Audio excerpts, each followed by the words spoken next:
Saudara, tradisi Maulid di Aceh memang unik dan meriah. Selain dengan ceramah agama, masyarakat juga menggelar kenduri Maulid atau makan bersama di setiap kampung.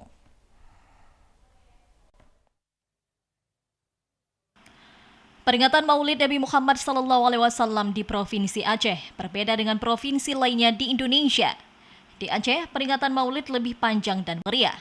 Seluruh warga masyarakat bersama-sama mempersiapkan hidangan bagi kenduri Maulid di setiap kampung, seperti Kampung Keramat Banda Aceh yang juga menggelar Maulid Masjid Baitur Rahmah. Tuhapet Kampung Keramat Banda Aceh, Ramli, mengatakan antusias warga dalam memperingati Maulid pada tahun ini besar. Dapat dilihat dengan sumbangan makanan dari warga serta menyiapkan kuah belangong. Pada kenduri Maulid ini, pihak kampung juga mengundang sejumlah tamu, baik kampung tetangga, anggota legislatif kota, serta pihak pemerintah kota. Selain itu, juga memberikan santunan kepada anak yatim di lingkungan Kampung Keramat. Ini pada hari ini mungkin Maulid yang kita laksanakan di Kampung Keramat ini adalah Maulid terakhir. Tapi mudah-mudahan kita lihat bersama antusias masyarakat yang luar biasa.